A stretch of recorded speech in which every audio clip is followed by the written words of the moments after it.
คลิปนี้มาเริ่มไพ่กาวตอกสารเนาะมันเหลือยาวอยู่เอาเลย หรือคันเฮาตอกสารมาแล้วมันสุดเฮาสิมาเฮ็ดไพ่กาวเฮาก็มาเสียบไม้พร้อมกัน3เส้นเลยแต่ว่านี่กรณีที่ตอกสารเฮามันยังเส้นหนึ่งอยู่แต่ว่าแบบนี้ล่ะสิง่ายมันสิบ่ค่อยหลุดค่อยดิ้นนี่ตอกสารเฮาก็มาเสียบทั้งหลังพี่ไว้อันนี้เสียบทั้งหลังนี่ออกมาหูนี่เฮาก็ขามมาเนี่ยขาม2เส้นขามตอกสร้าง2เส้นสารปั๊บเสียบปั๊บเข้าไปแล้วก็สารพร้อมเลยนี่สารเกี่ยวลงมาทั้งนี้ทิปขาม3มาแล้วก็รอด3ขาม3รอด3มาเป็นเส้นหน้าปึ๊บมาปล่อยไว้นี้เอาปล่อยไว้เลยแบบนี้มันสิบ่หลุดเฮ็ดแบบเนี้ยง่ายกรณีมือใหม่เฮ็ดแบบนี้สบายบัดนี้ก็กลับขึ้นมาเสียบอีกเส้นนึงเพราะว่าไผเก่ามัน3เส้นเด้กลับมาเสียบข้ามเส้นนี้เฮาเสียบหูนี่เฮาก็นำมา2นี่2ก็มาเป็น2นี้2นี้2นี้ก็ข้าม3รอด3มาเก็บเสียบ2นั่นแล้วก็รอด4เป็นตัวนึง3รอด3มาปึ๊บไผ่กาวเด้อพี่น้องนี่มันสิมาอยู่วางกลางเส้นทั้งหน้ากับเส้นทั้งหลังบัดนี้เราก็เดินอีกก้าวนึงมันเดิน2เทื่อคือไผ่ปอกหาละคือจัดลงมาแล้วก็กลับขึ้นมาจับเส้นหลังบัดนี้ไปตลอดบัดนี้จับเส้นหลังปึ๊บเดินมาเป็นเส้นกลางแล้วก็เดินต่ออีกขาม3รอด3มาเป็นเส้นหน้าปล่อยไว้ปึ๊บปอกหามัน4ขาม3รอด2ไพ่เก่านี่ไพ่ปอก3นี่มันสิเป็นขาม3รอด3พันกันนี่ไม่ตอกยาวขาม3รอด3พี่น้องกะไปจิ๊บนี่ขาม3รอด3จิ๊บเป็นเส้นหน้ามาเป็นเส้นกลางแล้วก็เดินต่ออีกมาเป็นเส้นหน้ามันเราก็ปล่อยไว้อย่างนี้นะ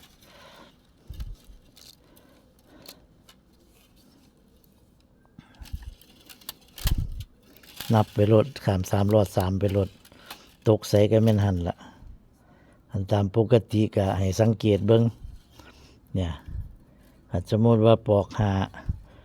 หานี่เฮาขาม3รอด2นี่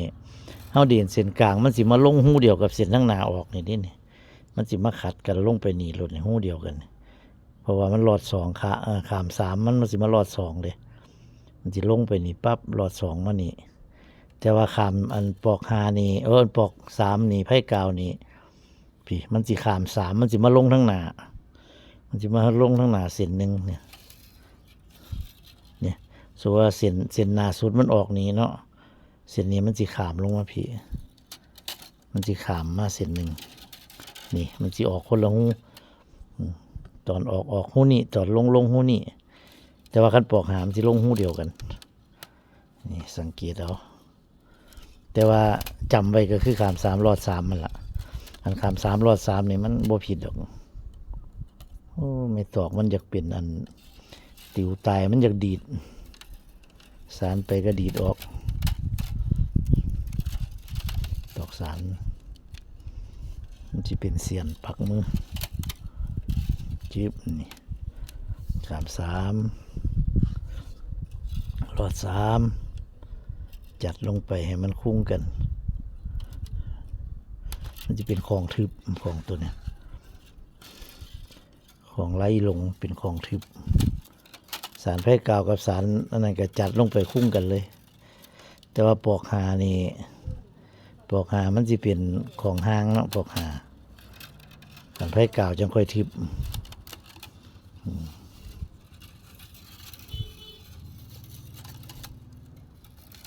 ทิบผมลงจัดไป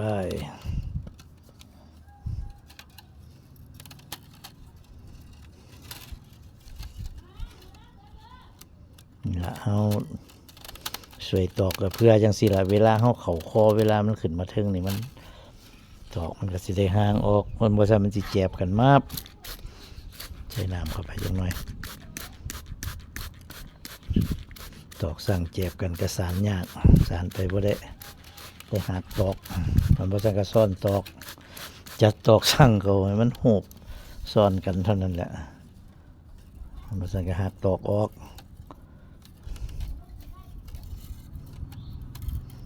จะคันเฮาสวยตอกจังซี่แท้มันบ่เป็นหยังเข้าลายมันหลดเนี่ยจัดไปเรื่อยๆ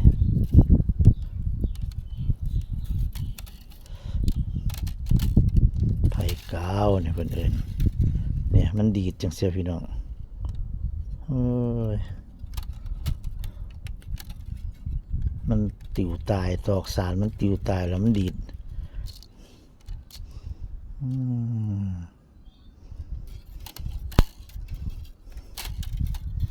แต่ว่าเส้นนี้บดีดเนี่ยเส้นขาวๆเ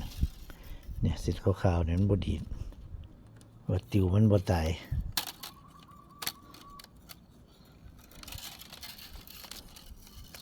แต่ว่าเส้นพวกดำๆเนี่ยมันอยากดีดไม่มันแก่มันติวตายแต่ที่จริงไม่นี่อันแก่หลายมันก็เป็นลักษณะนี้แหละเอาพื้นเฮามาเฮ็ดไม่ตอกสารนั้นสารนี้เอาไม่จัก2-3 ปีสันไม่ปีหนึ่ง2 ปีนี่มันอยากอ่อนนี่บ่ได้เนี่ยหักอีกแล้วเนี่ย2 ปีนี่ก็อยากอ่อน3 ปีไปหา4 ปีนี่นะหักพี่ทิมเลย3 ปี4 ปีแค่อยู่3 ปีสิพอดี4นี่ก็จะแก่แล้วทั้งด้านถึกแดดนะแต่ว่าบางเทื่อมันก็เฮาก็เลือกบ่ได้เนาะถ้าเจ้าเอามาให้ก็เอาเลยแต่ว่าคันมันติวบ่ตายบ่เป็นหยังแก่ก็ได้ติวมันบ่ตายบ่เป็นแมงเป็นขูดกันบ่มีหยังไปขูดมันเกลี้ยงติวมันเกลี้ยงไอ้ห้อยสิมันก็บ่มีร่องมีรอยมันก็บ่แตกบ่สีดอันติวมันตายนี่มันอยากดีดมองติวตายนั่นล่ะติวแห้งนั่นล่ะเนื้อไม่มันเสียแล้ว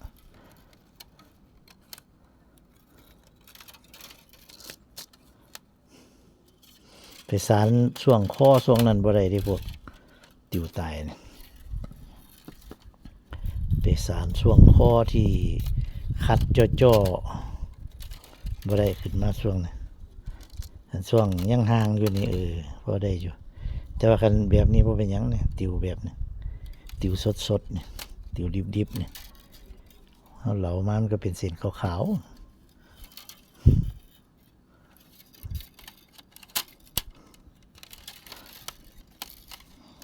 ไผ่กาวเนี่ยนี่ไผ่กาวลายไผ่กาวไล่ลงต่อขึ้นมาโดยไผ่กาว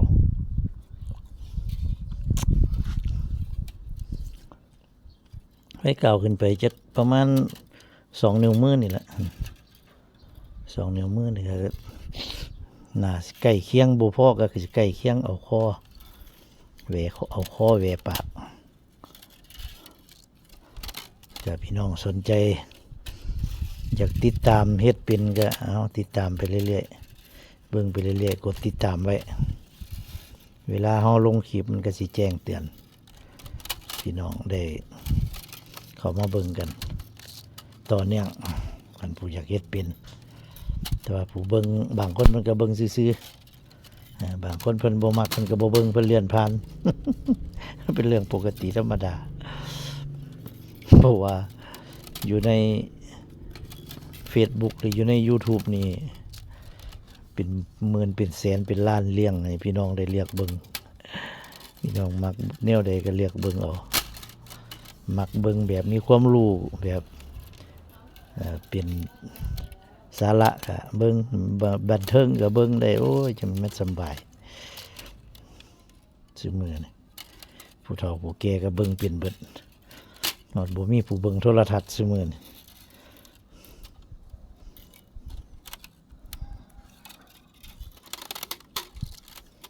ไผกาวนี่บ้านนี้มันเริ่มสิหุบเข้าจอดกันแล้วเด้บ่ได้บังคับมันดอกพี่น้องมันต้องเข้าเองบางเทีมันเข้า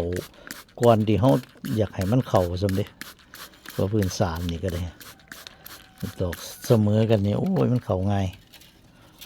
ตอกสั่งตอกสารนี่มันเสมอกันแต่ว่าการตอกสั่งแข็งแล้วตอกสารอ่อนนี่บ่อยากเข้าเด้อ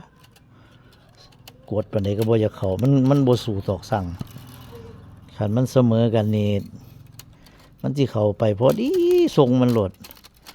แต่คันตอกอันใดอันหนึงแข็งกว่านี่ก็สิบ่ปานใด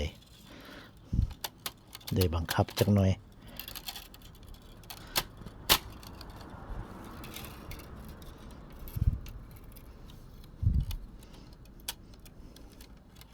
คันตอกสั่งแข็งตอกสารอ่อนนี่ว้ายกดจังใดก็บ่ลงแต่ว่าคันตอกสารแข็งตอกสั่งอ่อนดึงไว้ก็บ่อยู่บัดเนี่ย เขาลิบบ่อยากให้เขาก็เขาบ่พื้นทรงมันวะบ่แม่นจัดตอกดอกทรงมันสิบีบเขาเองคันตอกสารแข็งนะตอกสั่งอ่อนนะบีบเข้าไปตะพื้นแหละดึงไว้ก็บ่อยู่ละเขาไว้กว่าที่เขาตั้งใจให้เขาพุ่นละแต่ว่าคันเสมอกันเฮาก็ปล่อยให้มันไปตามนั่นมันก็สิพอดีอยู่ตอกสารตอกสั่งเสมอกันบ่แข็งบ่อ่อนกันหลายหนีกันหลายแต่ว่าสิให้มันทอกันเปียๆมันก็บ่ทอดอกใกล้เคียงกันสิแหละคลิปนี้ก็ไผ่กาวให้เบิ่งเริ่มไผ่กาวเริ่มต้นก่อไผ่กาวว่าเสียบตอกแบบใดเดินแบบใดให้พี่น้องเบิ่งตั้งแต่ตอนแรกนี่แล้วก็มาสานให้เบิ่งไผ่กาวขาม3หลอด3เนี่ยแรกๆก็เดินเส้นกลางก้อนแล้วก็เดิน2 ก้าวเดินเส้นกลางก้อนก้าวเดียวเดินมาเป็นเส้นหน้าแล้วก็กลับขึ้นไปเดินเส้นหลังตลอดบัดนี้แต่ว่าทางเดิน2เที่ยขาม3หลอด3มาเทื่อนึงมาเป็นเส้นกลางแล้วก็ขาม3หลอด3อีกเทื่อนึงมาเป็นเส้นหน้าจังค่อยปล่อยไว้แล้วก็กลับขึ้นไปเริ่มต้นใหม่นี่คือเป็นการสานไผ่กาวสำหรับคลิปนี้ก็ให้พี่น้องเบิ่งสำนีซะก่อนคลิปต่อไปก็ติดตามต่อไปเรื่อยๆส่วนสิแล้วของหน่วยนี้ก็หลายคลิปอยู่ส่วนสิเป็นม่วนส่วนสิไปม่วนไปเอาข้อไปม่วนไปเฮ็ดหูเฮ็ดง่าใส่แต่ว่าของอันนี้มันบ่ได้ถักจุงนางดอกสำหรับคลิปนี้ก็สวัสดีครับ